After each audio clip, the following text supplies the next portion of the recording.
Hi everybody, so finally I am back. It's been a long time. Like, ang tagal, like 2 or 3 weeks din ako hindi nakapag-vlog last time due to in demand ako last week. Kaya marami akong ginawa, marami akong pinagkaabalahan. So, I'm so sorry for that.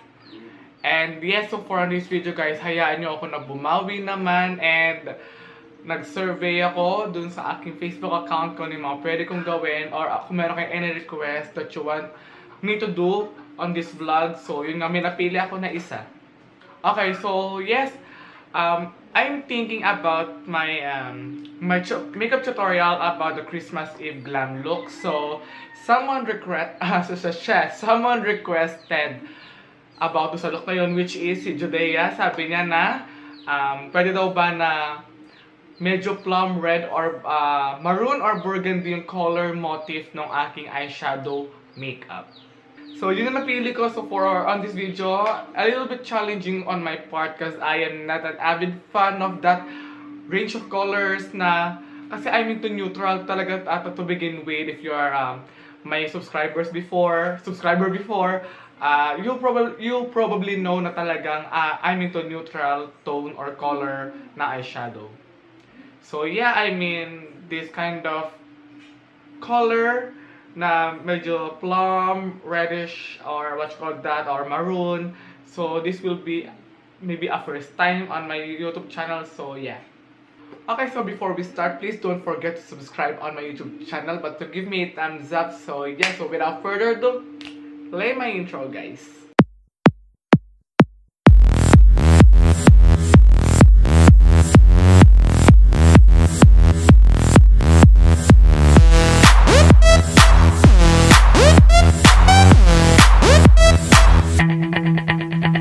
Okay, so to start, let us first make what we call skin preparation. Kailangan natin i-prepare ang ating skin before we put anything else on our face. Kasi mas maganda kung plakado ang inyong makeup kung well-prepared or well-prep ang inyong face. So, for my moisturizer, I'm going to use a Nivea Men, what you call this? A Nivea Men Pore Minimizer Moisturizer. So, apparently, ito, isa to sa mga nagiging favorite ko ngayon ng moisturizer. Not just because it has the benefits on my pores, but it will help you to to make your foundation last for like more than 8 hours, I think. So yeah, just a small amount, spread it, and then put it here. Yun nga lang guys, it will add it will a little bit white cast on your foundation. So make sure use a yellow undertone foundation so that it will not look like geisha. Okay, so a lot of you keep asking me, ano po ba yung ginagamit ninyong something on your hair? Okay, ito yung tinatawag nating hair velcro. Hair velcro ang tawag dito. So, ito yung ginagamit mo to set away your hair from your face. So, para pag nag-makeup ka, walang nakasalabat, walang nakaharang na hair or a piece of hair on your face. Para iwas hassle natin, I think. Okay, so for my foundation, guys, I'm going to use a Maybelline Satin Skin Foundation and this Maybelline Fit Me Foundation. So I got the shade B2 on this part, and on this side is I got the shade 330. So I have the shade B2, which is a little bit lighter on my skin, and I have this 330, which is 4 shades darker on my skin. So the reason why nagagamit ako ng darker shades is I want to achieve a more natural yellow undertone foundation para at least if just in case lang na magkakaroon ng mga pictorial na merong flash, you will save your life. Kasi ayaw mo naman siguro na dumating sa point na pipicturean ka na merong flash and then your face is floating, na lumulutang na para bang ikaw ang logo ng Sogo. Ayaw mo naman siguro mangyari yan. So yeah, so this is one of my most useful foundation that I am currently being obsessed on my makeup routine. Tapping on my face. So I don't have any mirror right now. So, hindi ko alam paano ko didiskartihan. Ayan.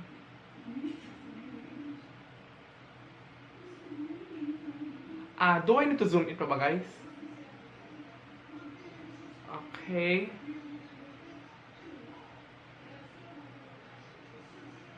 And then, I'm going to use a Maybelline Fit Me 330 or Toffee Caramel to add some yellow undertone variation on my makeup. And then, you don't need a lot.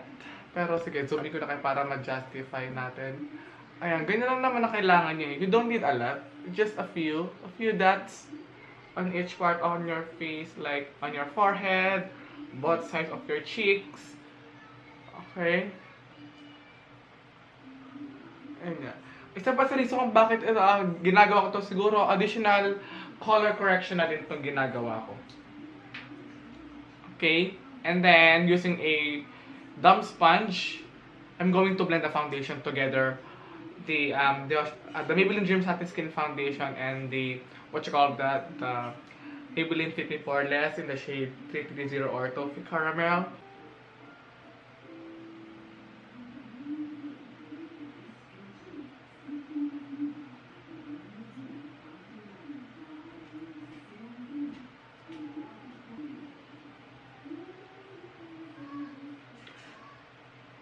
Okay, so yeah. And then for my concealer, guys, I'm going to use a Shawil Pro Conceal na concealer. Guys, don't worry, lahat ng ginagamit ko ngayon is very affordable lang. And they are what we call the local brands. You can grab them to a local store, Watson's, Robinson's, SM Department Store, for some reason then, Mercury Drug Store. So yeah, I'm going to add the concealer here.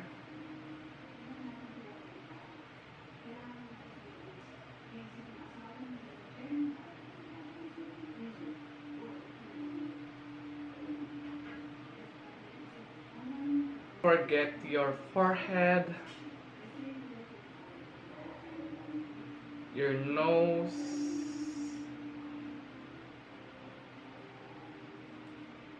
your cupid bow, and your chin.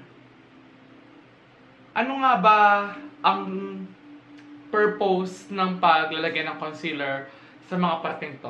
Guys, if you haven't checked my video about how to do the basic contouring, maybe I'm going to put the link here on the IQ cards or maybe on the description box. So don't forget to check it out, that video, after you watch this video. So you have two options about blending up your concealer. It's either your finger or your middle finger rather, or your sponge. So it depends upon the concealer kung ano ginagamit kong brand. But on this video, ginamit ko yung Shawil Pro Concealer, so I prefer to use sponge rather than fingers.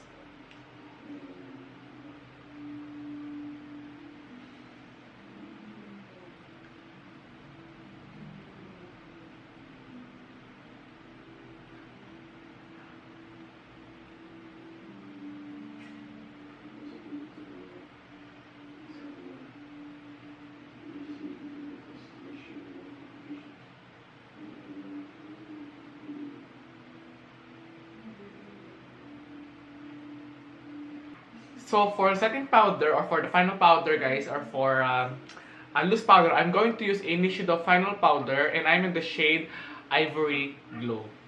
I am super oily on the T-zone, and I have a dry hair on the side of my face.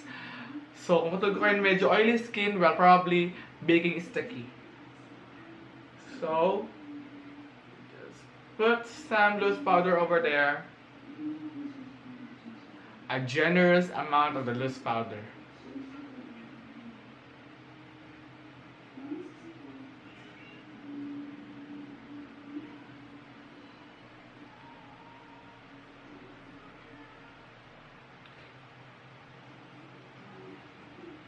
So for my eye makeup, I'm going to use three products here. I have the Beauty Glaze eyeshadow palette, and then I have also the Morphe eyeshadow palette as well. So this will be the product na gagamitin ko. So yeah. Okay, so gagamit lang ako ng flat na brush. Ayan, yung medyo buhaghag na brush for the transition. Yung kasi yung pinaka-key para ma-achieve nyo yung gusto ninyong shadow effect. Walang pangalan yung eyeshadow yung color dito, okay? So, wala siya. So, maybe, discard ko lang sa video kung paano ko i-explain sa inyo. So, I'm going to use a brown na, medyo brown-orange na eyeshadow for my transition.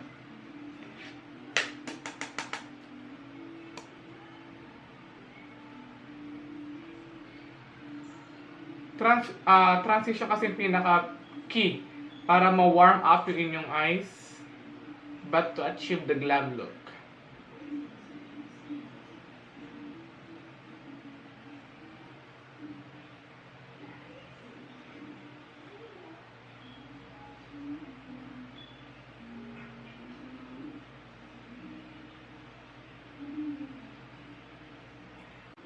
Okay, next step, for the second color, I'm going to use a mocha eyeshadow from the Sunset Dust Beauty Glaze eyeshadow palette. So if you haven't checked my review about this, I'm going to put the link on the description box. So this will be my second color.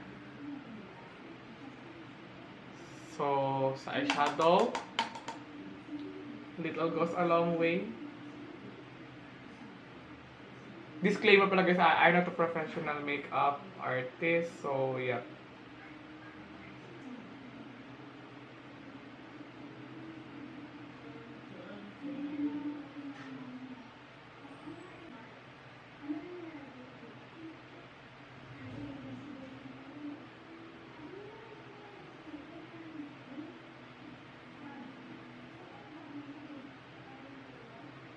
Okay, so for the third eyeshadow, I'm going to use this color. This one from the Morphe again. So yes.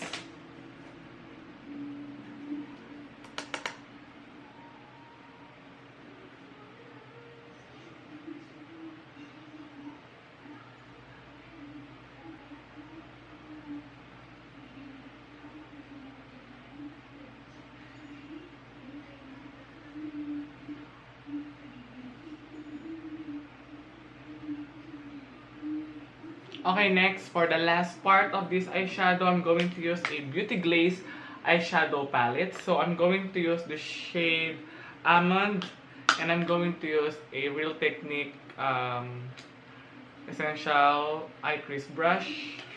So yeah.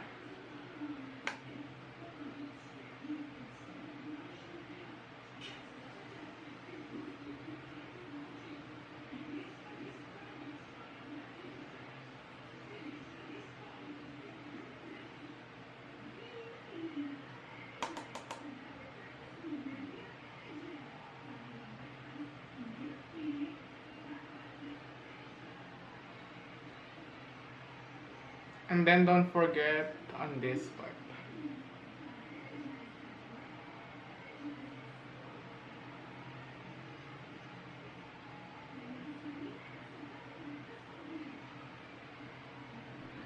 Okay, so on next part is, let's go back to Shawil Pro Concealer. So ilalagay natin siya sa inner part of your, inner part or center. I think it's center, not inner. So, dito lang sa part na to.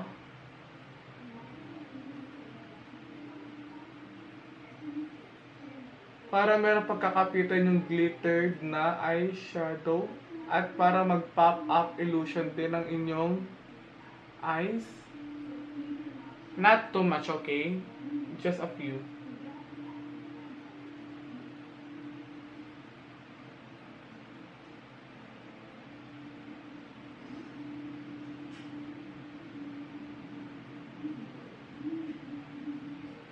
Alright? Okay, so I've decided na gagamit ako ng ibang eyeshadow or ng ibang glittered eyeshadow sa ibang eyeshadow palette. So here I have the Autumn eyeshadow palette from the Detail Makeover. So I'm gonna be using the shade Apple. Yeah, Apple. So I'm going to use a finger instead of brush para mas dense yung color. The reason why pala na hindi ko ginamit yung, hindi ko ginamit yung beauty glaze is nag-crease or hindi settled yung kanyang glitters. Sumasabog siya. So, yep.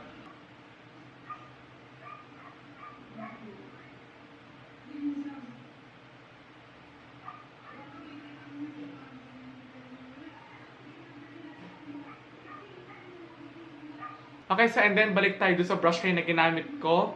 Kung paano ako nag-darken ng crease. So, for sure naman may mga remaining pa to. Kaya, balik tayo doon.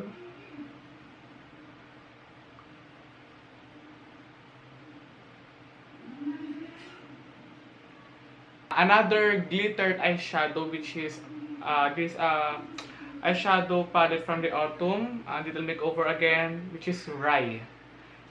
Nagamit ng konting gold particles para mag-pop up ng konti ang inyong eyes. So, dito lang sa center lid again.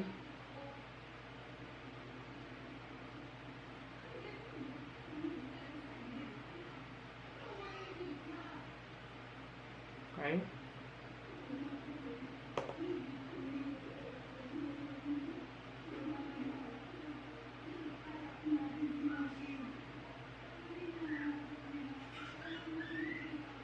And, yep.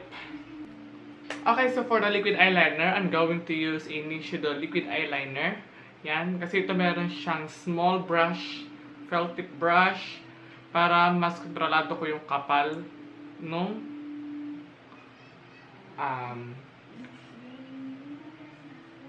eyeliner.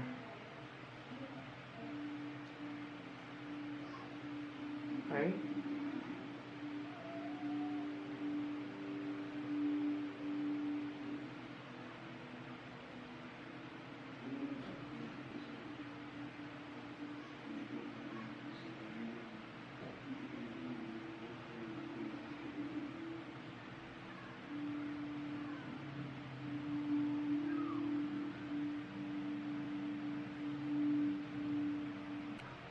Okay, next guys, I'm going to use a false eyelashes here.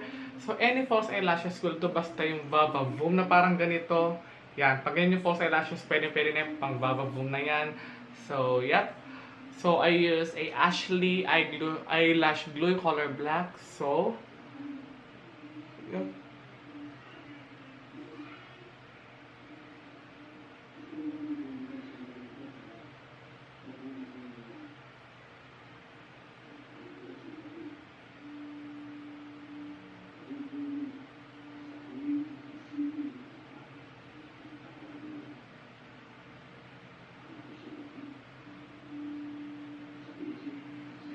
So, there you go guys. So, I'm going to put on the left side off cam. So, for my, sa baba ng aking mata, so tapusin na natin.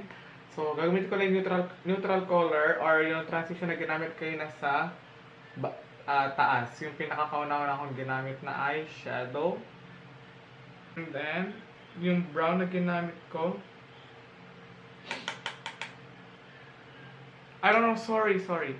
Yung muna palang red ang ginamit ko. Okay?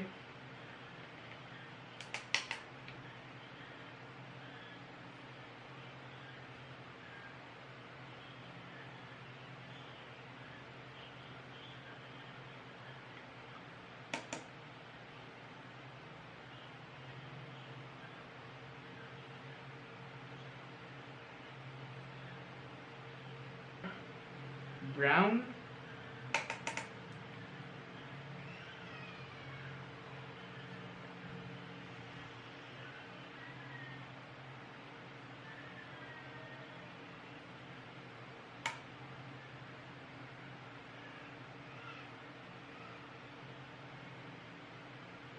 Of course, let's add some glitters from the Autumn Eyeshadow palette again from the Makeover. I'm going to use a apple.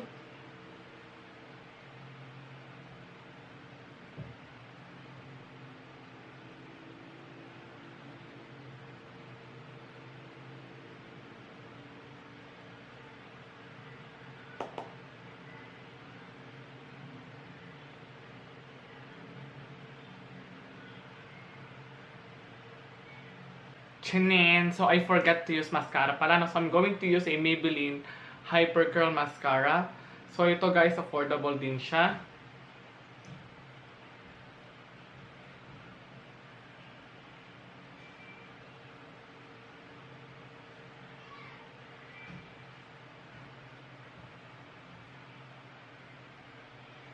Don't forget your lower lash.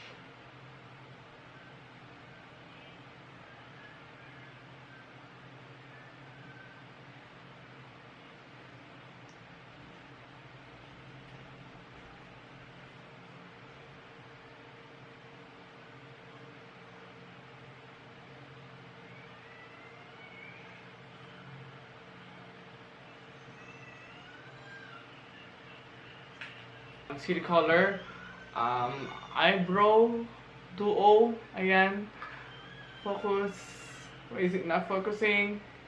There you go. So yan ang gagamitin ko, and then of course Anastacia eyebrow brush. Yep.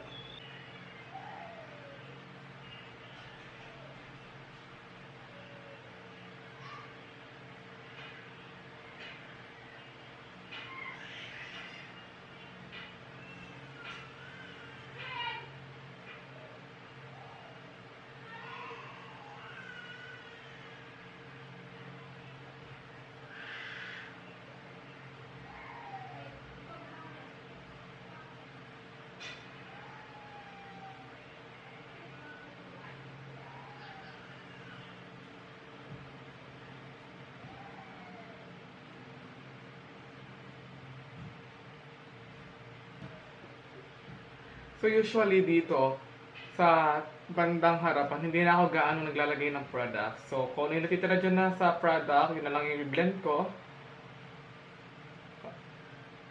And then, yep. So pa-add lang ng konti.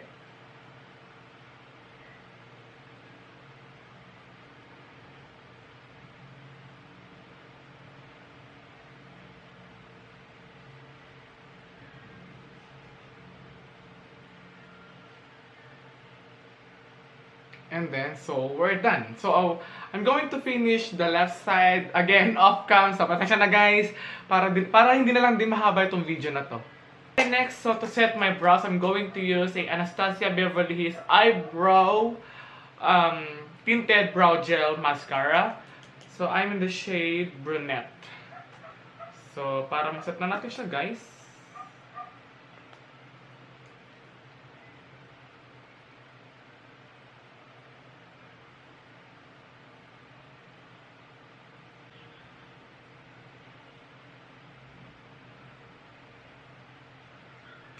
Okay, so for my contour guys, I'm going to use a V-Face Duo Stick from Maybelline.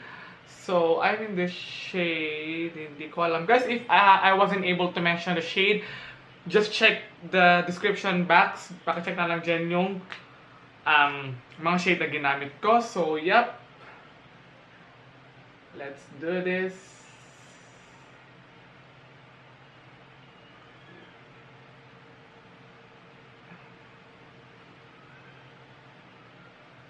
Actually, sa part ko, or sa face ko, actually, I don't need to contour na kasi payat na ako eh. But for the sake of this video, sige,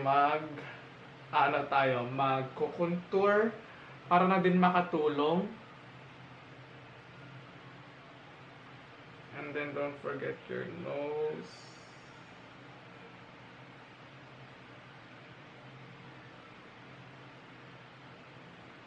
Brush. So, gamit lang kayo ng ordinary brush or flat top kabuki brush. So, I have here the ordinary brush. Ito, mura lang to eh. So, yep. So, let's blend it out, the contour.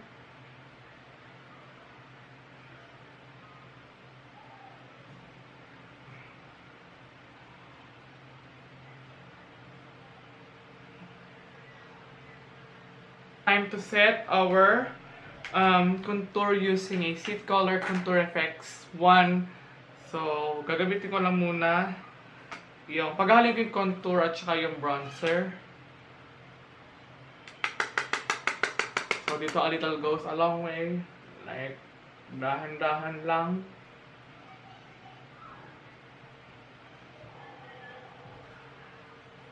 So, Wait long, don't forget.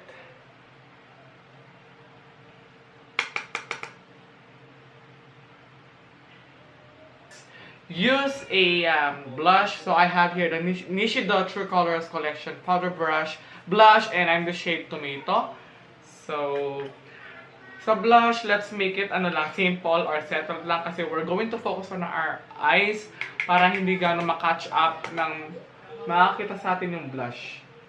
So, just to add some colors lang para hindi lang siya magmukhang pale. Okay.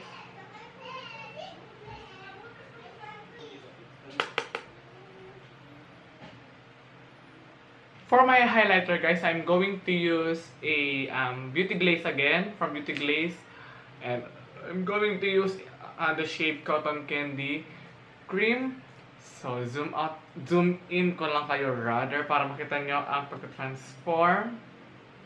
Okay, a little goes a long way for this. So yep, there you go.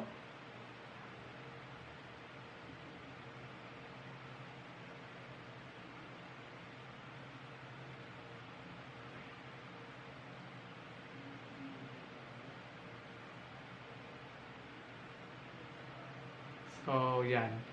Adding some glow on your skin will make your makeup look stunning actually. So, yep, highlighter is life. Of course.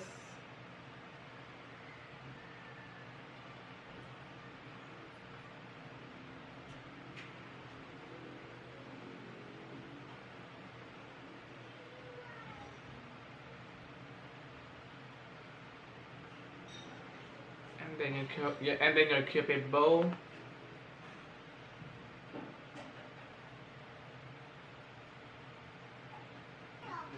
So after I put the lipstick, which is the EB Matte, I'm in the shade Storm, I think. So I'm going to use the 645 from the Maybelline, the Red Vival, para mas mag-plump pa yung color ng aking, not plump, but para mas intense pa yung color niya. Okay, and then sa inner part lang.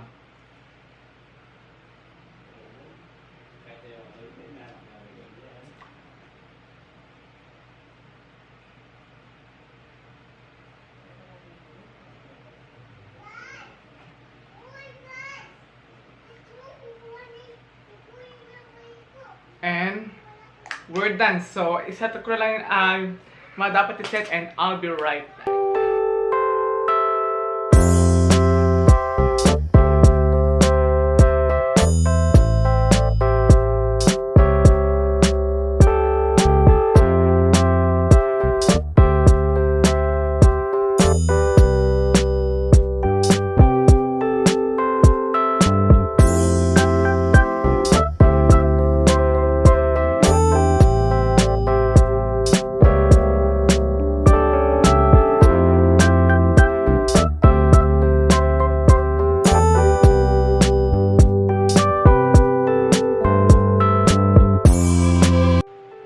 Okay, so thanks for watching, guys. I know it's kind of weird kasi sa inyo na to, ha? Again, I am not a professional makeup artist.